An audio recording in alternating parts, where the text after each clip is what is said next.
21 అంతర్జాతీయ యోగా దినోత్సవం మాసోత్సవాలు బాపట్ల జిల్లా చీరాలలో ఘనంగా నిర్వహిస్తున్నారు. నగర వనంలో జరిగిన యోగాంధ్ర అవగాహన కార్యక్రమంలో స్థానిక MLA MM Kondaiah, collector Venkata Murali, పలువురు జిల్లా అధికారులు, విద్యార్థులు పాల్గొన్నారు. ఈ సందర్భంగా యోగా గురువులు రాజశేఖర్ యోగాసనాలు చేయించి వాటి ఉపయోగాలను వివరించారు. యోగా సాధన చేయడం వల్ల ఎన్నో లాభాలుంటాయని, యోగా ద్వారా మన ఆరోగ్యాన్ని మనమే కాపాడుకోవచ్చని ఎమ్మెల్యే అన్నారు. ప్రజారోగ్యాన్ని దృష్టిలో ఉంచుకుని ముఖ్యమంత్రి చంద్రబాబు నాయుడు ఈ కార్యక్రమాన్ని చేపట్టారని కొండయ్య చెప్పారు. ఇంటికి శ్వాస వదిలేస్తుంది. రెండోసారి అంత బాగా చేస్తున్నారు.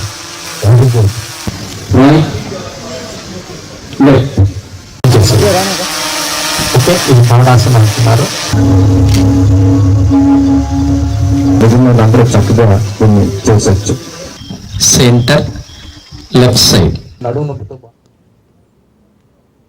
యోగాంధ్ర ప్రోగ్రామ్ ని చీరాలలో జరుపుకోవడం చాలా ఆనందంగా, సంతోషంగా ఉందని చెప్పి మేము తెలియజేస్తూ, ఇది మన ఆంధ్ర రాష్ట్ర ప్రభుత్వం కల్పించడం అనేది చాలా మంచి ప్రోగ్రాం అని చెప్పేసి మీ అందరూ తెలియజేస్తున్నాను.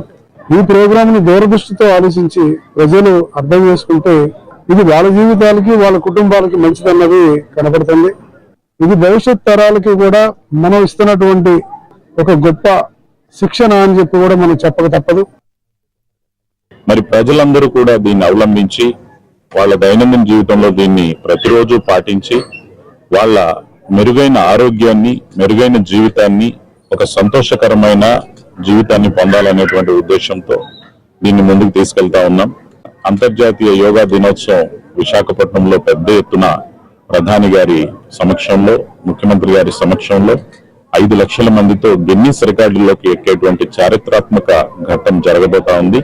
దానితో పాటుగా అన్ని జిల్లాలలో 2 కోట్ల మందితో గతంలో ఉన్న గుజరాత్, రాజస్థాన్ల రికార్డులన్నీ తుడిచేసి ఆంధ్రప్రదేశ్ సరికొత్త రికార్డుని సృష్టించబోతా ఉంది.